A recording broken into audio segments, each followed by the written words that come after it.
Hello, my name is Big City, a public speaker, teacher, and a lifestyle enthusiast. Welcome to my channel. On this channel, we're looking at raising a child with great African value. So many things happen in between African parents settling in some other country and then some other country being taking Africans as immigrants or citizens, thereby raising a child. At a point, we have conflict of custom and traditions. In this way, the parents get to be at loggerhead with the children. We're going to be highlighting the few points that we need to check this crisis of raising an African child. The first, the name of a child. How many children raised abroad have African names? A lot of names are beseen and registered or enshrined in the custom and tradition of Africa, thereby seeing the power and the intuition of African names. Names like Shaka Zulu. Shaka Zulu is a name that eventually emanates into the tribe in South Africa. The Zulu tribe today is the most powerful tribe in South Africa. So the first thing we want to pick out from raising a child abroad is what? The name of the child.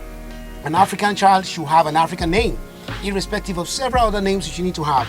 Your African child should have an African name. That is where the recognition of the custom and tradition begins. He will not go against the will of the African custom and tradition.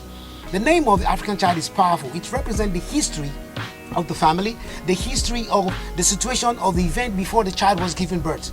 That way, you see the power and the future and the value of the name of a child. That way, that child will not derail from the custom and tradition. Second is history. A lot of African child giving birth abroad don't even know anything about the African history. Now, the African history has the creed of orientation of development. A lot of people based abroad don't even know African history. They don't even have African orientation. So that way, if you try to enshrine the history of Africa into upgrowing child abroad, that child knows where he comes from. If you don't know where you're going, you must know where you're coming from. And if you can't know where you're coming from, that means you don't know your history. You must know the history of where you're coming from. That way, you have a belonging, you have a roots, you have your custom, that is your backbone, and then you can't know the real from it. It has a situation where you have families and African children. They don't relate, they don't know and so much, they don't even sing African song in their house. That's the second one. And the third one is the way of life. Now, the way of life of the African family abroad should reflect the dressing, should reflect the language, should reflect the festival of Africa being celebrated in that family household. How many families abroad symbolize African language? Some families abroad, African families don't even speak their languages. That way, you're cutting short the values of the African system. The dressing, how many African families dress African? Some you have to really force them to buy African wares, buy Africa, live Africa, speak Africa.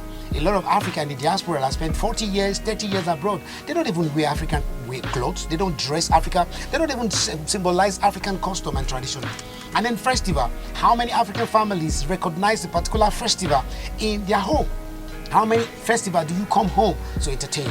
How many people call you and remind you of a festival abroad, and then you represent by either sending money for them to organize the festival, or by either sending a representation to give you a future? So it is important that let's go back to the beginning to know that the name of a child, the history of a child, the way of life of the African family abroad will depend on great value on the children they are raising in another country.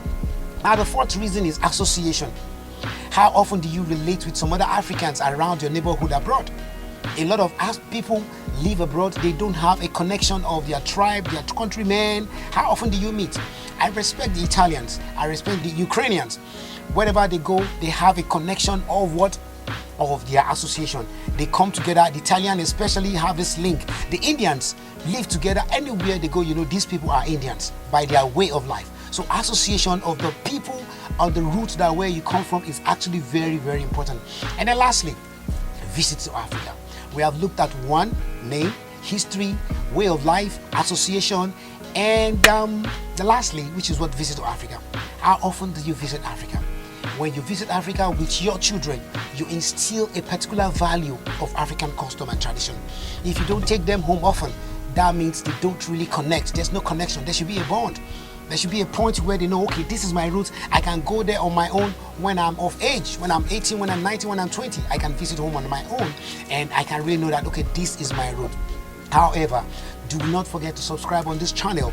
More updates will come here. Do not forget to subscribe on this channel and then do a brother some good and then press the bell.